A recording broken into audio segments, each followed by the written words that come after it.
ପଶ୍ଚିମବଙ୍ଗର ନଦିଆ ଜିଲ୍ଲାରେ ଶୁକ୍ରବାର ଏକ ବାଣ କାରଖାନାରେ ଭୟଙ୍କର ବିସ୍ଫୋରଣ ଘଟିଛି। ଏହି ବିସ୍ଫୋରଣରେ 3 ଜଣ ମହିଳାଙ୍କ ସମେତ 4 ଜଣଙ୍କ ମୃତ୍ୟୁ ହୋଇଛି। ଏଥିରେ ଆଉ ଜଣେ ମହିଳା ଗୁରୁତର ଆହତ ହୋଇ ଡାକ୍ତରଖାନାରେ ଭର୍ତ୍ତି ହୋଇଛନ୍ତି। ଏହି ଘଟଣା କଲ୍ୟାଣୀର ରଥଦଲା ଅଞ୍ଚଳରେ ଥିବା ଏକ ବାଣ କାରଖାନାରେ ଘଟିଛି। ପୁଲିସର ସୂଚନା ଅନୁସାରେ ବିସ୍ଫୋରଣ ଏତେ ଶକ୍ତିଶାଳୀ ଥିଲା ଯେ ଆଖପାଖରେ ଥିବା ଘରଗୁଡ଼ିକ ମଧ୍ୟ କ୍ଷତିଗ୍ରସ୍ତ ହୋଇଛି। ବିସ୍ଫୋରଣ ପରେ ସମଗ୍ର ଅଞ୍ଚଳରେ ଭୟର ବାତାବରଣ ଖେଳିଯାଇଛି। ଜଣେ ବରିଷ୍ଠ ପୋଲିସ ଅଧିକାରୀ କହିଛନ୍ତି ବିସ୍ଫୋରଣ ସ୍ଥଳରୁ 4 ଜଣଙ୍କୁ ଉଦ୍ଧାର କରାଯାଇଥିଲା, କିନ୍ତୁ ଯେତେବେଳେ ସେମାନଙ୍କୁ ନିକଟସ୍ଥ ହସ୍ପିଟାଲକୁ ନିଆଯାଇଥିଲା ସେଠାରେ ଡାକ୍ତର ସମସ୍ତଙ୍କୁ ମୃତ ଘୋଷଣା କରିଥିଲେ। ସେପଟେ ଆହତ ହୋଇଥିବା ଜଣେ ମହିଳାଙ୍କ ଅବସ୍ଥା ଏବେ ସଙ୍କଟାପନ୍ନ ରହିଛି।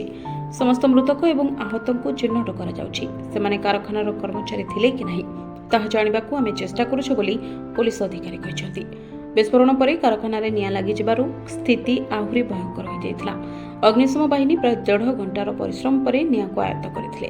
ବିସ୍ଫୋରଣର କାରଣ ଖୋଜିବା ପାଇଁ ଫରେନ୍ସିକ୍ ଟିମ୍ ମଧ୍ୟ ଘଟଣାସ୍ଥଳରେ ପହଞ୍ଚିଛନ୍ତି।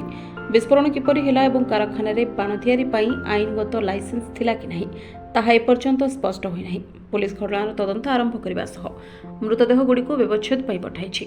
ନିକଟରେ ତାମିଲନାଡୁର ବିରୁଦ୍ଧନଗର ଜିଲ୍ଲାରେ ଥିବା ଏକ ବାଣ କାରଖାନାରେ ବିସ୍ଫୋରଣ ଘଟିଥିଲା।